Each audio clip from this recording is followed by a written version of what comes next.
साद हुसैन रिजवी के हवाले से भी बात करना है, जिनकी रिहाई आज मुमकिन हो पाई है। कोट लखपत जेल से उन्हें रिहा कर दिया गया है। उनकी नज़रबंदी अप्रैल में हुई थी 2021 में और तकरीबन 7 माह बाद वो रिहा हुए हैं। इस हवाले से वज़ीर कानून पंजाब राजा बशारत का मौक़िफ़ ये है कि फेडरल रेवेन्यू बोर्ड के ज़िम्मे उनकी दरख्वास्त गई थी और रिव्यू बोर्ड के ही फैसले के ऊपर उन्हें रिहा किया गया।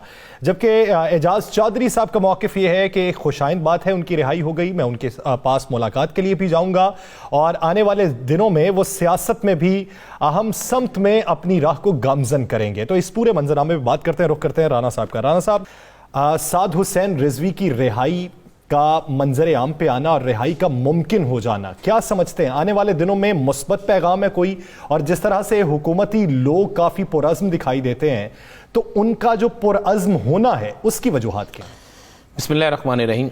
अस्सलातु वस्सलामु अलैका या सय्यदी या रसूल अल्लाह, अस्सलातु वस्सलामु अलैका या सय्यदी या हबीब अल्लाह।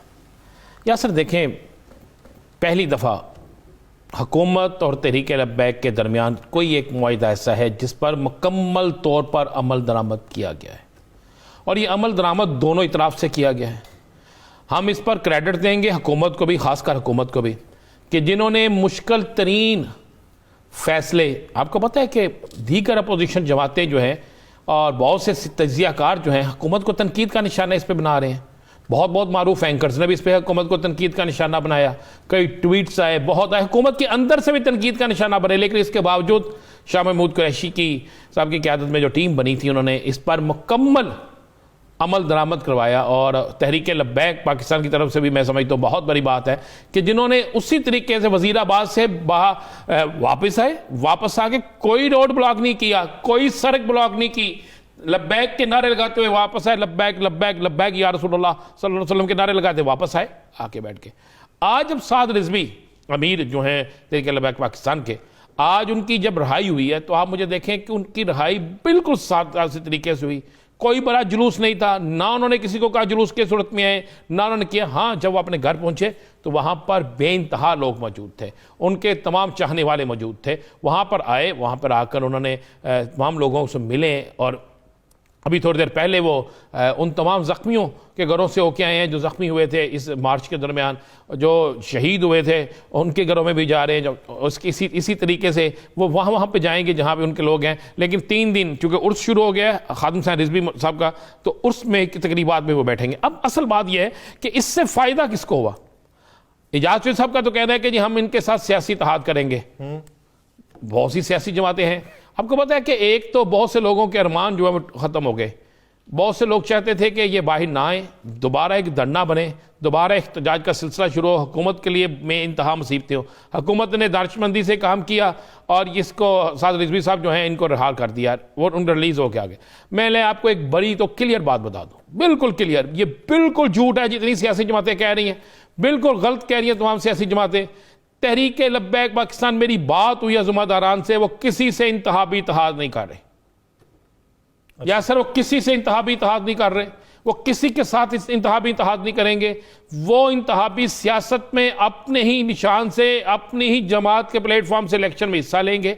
ये ज़रूर होगा, ये मैं आपको एक बड़ी खबर दे दूं, ये ज़रूर होगा कि इस दफ़ा उनके इलेक्शन लड़ने वालों में बड़े नाम शामिल होंगे। सीट एडजस्टमेंट भी नहीं होगी? नहीं, सीट एडजस्टमेंट भी नहीं होगी, बड़े नाम शामिल होंगे। यासर मैं आपको ये बिल्कुल आपको एक बड़ी कह रहा हूं, हो सकता है कि मुस्लिम लीग नून से शेखुपुरा, शरकपुर, इस तरफ से कोई बड़ा नाम जो है वो इनके प्लेटफॉर्म से इलेक्शन लड़े। लाहौर से 2 या 3 बड़े नाम इनके प्लेटफॉर्म से इलेक्शन लड़ने के उम्मीदवार हैं। इसी तरह दूसरे शहरों से हैं। ये आपको बता दूं, इस दफ़ा एक बड़ा अपसेट जो है लाहौर यानी पंजाब, उसके बाद आप आ जाए सिंध और केपी के, यहाँ पे बड़े नाम इस दफ़ा इनके साथ इलेक्शन लड़ेंगे। और एक ज़हन में रखिएगा, मुस्लिम लीग नून के साथ इनका इत्तेहाद नहीं होगा, तहरीक इंसाफ के साथ भी इनके इत्तेहाद के इम्कानात नहीं है, पीपल्स पार्टी इनके साथ इत्तेहाद में है ही नहीं, और ना ही कोई मजहबी जमात होगी जो इनके साथ इत्तेहाद जिसके साथ ये करेंगे। ये अपना इंडिपेंडेंट अपने निशान पे इलेक्शन लड़ेंगे। इलेक्शन लड़ के इनका जो जहन जो है, जो इनकी चीज़ है, वो कहते हैं जी हम जिस मिशन पे चले हैं, अगर किसी ने हमारे साथ आना तो हमारे साथ आ जाए, अगर ये कोई कहे कि हमें अपने साथ नत्थी करके हमारे असल मिशन से हमें हटा के हमारा कोई सियासी फायदा ले सके, वो इसके लिए आपको पता है इस मार्च के दौरान बहुत से लोगों ने इनसे राब्ते किए, एक तरफ कुछ राब्ते होते थे, एक तरफ कुछ राब्ते होते थे। तो ये सारी चीज़ें जहाँ हमें पता तो उनको ही पता है। या सर आने वाले दिनों में तहरीक लब्बैक पाकिस्तान जो है वो किसी सियासी जमात से इत्तेहाद नहीं कर रही, ये उनके ज़िम्मेदारान ने मुझे खुद कहा है। और आइंदा आने वाले 2 से 3 दिनों में बड़ी अहम शख्सियात जो है ना मजहबी, वो हातिम हुसैन रिजवी साहब के उसके मौका पर भी होंगी और